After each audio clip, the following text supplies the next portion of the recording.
এটাই কি সাব্বির রহমানের শেষ সুযোগ? যদি দারুণ কিছু করেন তাহলে জাতীয় দলে কি সুযোগ পাবেন? আবার যদি ব্যর্থ হন তাহলে কি আর কখনোই কি জাতীয় দলে ফেরার মতো অথবা বিসিবির সেটআপে ঢোকার মতো সুযোগ কি পাবেন? সেই সব নিয়ে কথা বলতে চাই। দেখুন, সাব্বিরকে নিয়ে আলোচনা হচ্ছে। এইচপিতে খেলছেন এবং সেখানে মালয়েশিয়ার বিপক্ষে 2টা ম্যাচ খেলবেন, তারপর যাবেন অস্ট্রেলিয়া সফরে, যেখানে এইচপির একটা টুর্নামেন্ট আছে, টি-20 টুর্নামেন্ট। যদি ভালো করেন তাহলে কিন্তু নিঃসন্দেহে জাতীয় দলে ফেরার পথে অনেকটাই এগিয়ে যাবেন। আমরা সবাই জানি যে জাতীয় দলে 5-6 নম্বর অথবা 7 নম্বরে একজন ভালো ফিনিশার দরকার, যিনি কিনা উপর দিকে ব্যাট করতে পারবেন এবং পরের দিকেও যদি দরকার হয় সেখানেও ভালো করতে পারবেন, এবং সেই কাজটা সাব্বির করতে পারেন, অতীতে করেছেন, এই জন্যই তাকে নেওয়া হয়েছে। এমনটা নয় যে সাব্বির বিপিএল অথবা সবশেষ ডিপিএলে দারুণ কিছু করেছেন এই জন্য নেওয়া হয়েছে, কিন্তু জাতীয় দলে এই জায়গাতে কেউই ভালো করতে পারছেন না। এই জন্যই ওই যে অভিজ্ঞতা, অতীতে ভালো করেছেন, এই জন্য সাব্বিরকে একটা সুযোগ দেওয়া হয়েছে। আমার কাছে মনে হয় যে এটা সাব্বিরের শেষ সুযোগ। 2016 সালে বাংলাদেশের এশিয়া কাপের সর্বোচ্চ রান করেছেন এবং বাংলাদেশে তিনি ওই আসরে সেরা হয়েছেন। দ্বিতীয় ব্যক্তি, মানে দ্বিতীয় ক্রিকেটার বাংলাদেশে হয়ে যিনি কিনা বড় কোনো আসর সেরা হয়েছেন। সাব্বির রহমান এমনই একজন ক্রিকেটার, এবং সেই জন্যই 26 সালে এসে, মানে 16 সাল থেকে 26 সালে 10 বছরে সাব্বির বাংলাদেশের লেজেন্ডারি ক্রিকেটার হতে পারতেন, মানে পরিসংখ্যানের দিক দিয়ে সবাইকে ছাড়িয়ে যেতে পারতেন।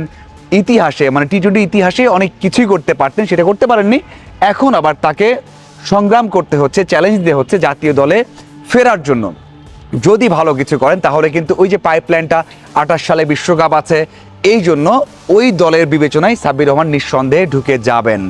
আর যদি ব্যর্থ হন তাহলে কি হবে? দেখুন, সাব্বিরের বয়স চলছে এখন 34 বছর 258 দিন, 34 বছর 258 দিন, মানে আর কয়েকদিন পর তার বয়সটা 35 হয়ে যাবে, 35 বছর হয়ে যাবে। টি-20-র জন্য এটা খুব বেশি আদর্শ একজন ক্রিকেটার বা আদর্শ বয়স সেটা বলা যাবে না। এই জন্যই বলছি, যদি এখানে ব্যর্থ হন সাব্বির এই 35 বছর বয়সে এসে, তাহলে সামনে আর সুযোগ থাকবে না। বাংলাদেশ দল খেলবে ভারতের বিপক্ষে, যদিও সেই সিরিজটা হবে কি হবে না সেটা এখনও নিশ্চিত নয়, না হওয়ার সম্ভাবনাই বেশি।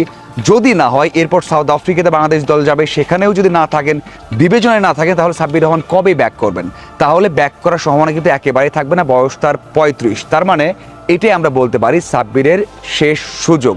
যদি কাজে লাগাতে পারেন তাহলে হয়তোবা ওই সেটআপে তিনি আসতে পারবেন। এখন আপনি প্রশ্ন করতে পারেন যে ভাই, মালয়েশিয়ার বিপক্ষে ম্যাচ, সামনে অস্ট্রেলিয়ায় যাবে, সেখানে তো দারুণ কিছু হলেও হতে পারে। হ্যাঁ, হতে পারে, কিন্তু এখন কন্ডিশনটা অনেক চেঞ্জ হয়ে গেছে, এখন ক্রিকেট অনেক ফাস্ট হয়ে গেছে। সাব্বির যে সময় খেলেছেন, যে সময় সফল হয়েছেন, সেই সময় আর এখনটা একেবারে আলাদা হয়ে গেছে। সাব্বিরকে সেই চ্যালেঞ্জটা নিতে হবে। দেখুন, যেই টিমে তিনি আছেন, এইচপির যে টিমে আছেন, সেই টিমের কেউই কিন্তু এমন এক্সপিরিয়েন্স নেই।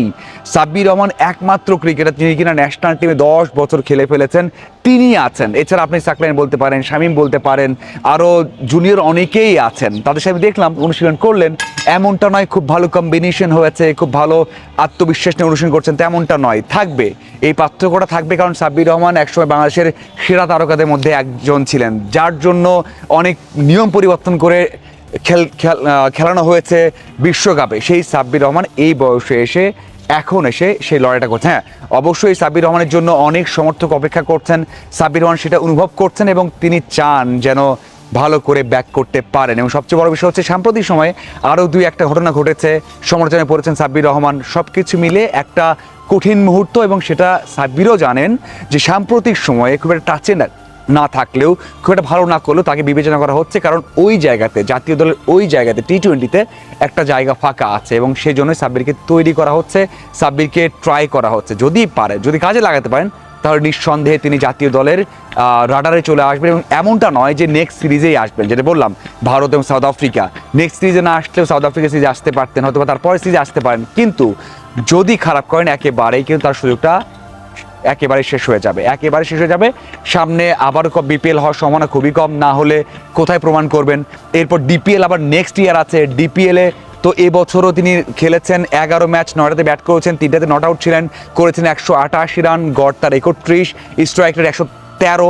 ওই যে শেষের দিকে ফিনিশ করেছেন, ভালো করেছেন, এই জন্য টি-20 বিবেচনা করা হয়েছে, কিন্তু ওই সুযোগটা কিন্তু পাবেন না সামনে।